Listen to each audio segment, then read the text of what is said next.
మాజీ మంత్రి జోగి రమేష్‌కు big shock తగిలిందని చెప్పుకోవచ్చు. అయితే దానికి సంబంధించి ఏంటి, ఏమని తెలుసుకునే ముందు మీరు గనక జోగి రమేష్ అలాగే జగన్మోహన్ రెడ్డి గారి అభిమానులైనా తప్పనిసరిగా వారికి సంబంధించి మరిన్ని అప్డేట్స్‌ని మీ ముందుకు తీసుకొస్తుంది మా ఛానల్. కాబట్టి సబ్స్క్రైబ్ చేసుకొని పక్కనే ఉన్నటువంటి బెల్ బటన్ నొక్కడం మాత్రం మర్చిపోకండి.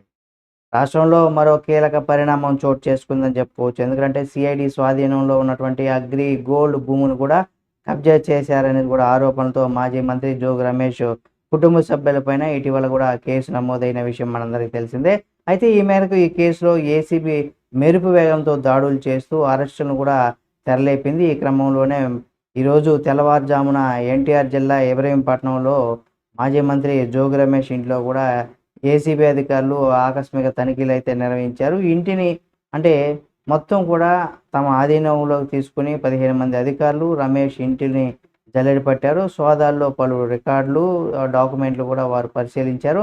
అనంతరం కేసులో కీలకమైనటువంటి వ్యక్తి అయినటువంటి జోగి రమేష్ కుమారుడు జోగి రాజీవ్‌ను కూడా ఏసీబీ అధికారులు అరెస్ట్ చేశారు. అనంతరం రాజీవ్ మీడియాతో కూడా మాట్లాడుతూ తన తండ్రిపై ఉన్నటువంటి కక్షతోనే తనను అరెస్ట్ చేశారనేది కూడా ఆరోపించాడు.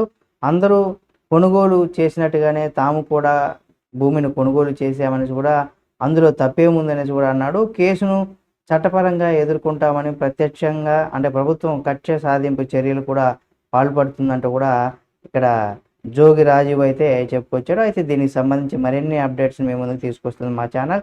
కాబట్టి సబ్స్క్రైబ్ చేసుకొని పక్కనే ఉన్న బెల్ బటన్ నొక్కడం మాత్రం మర్చిపోకండి.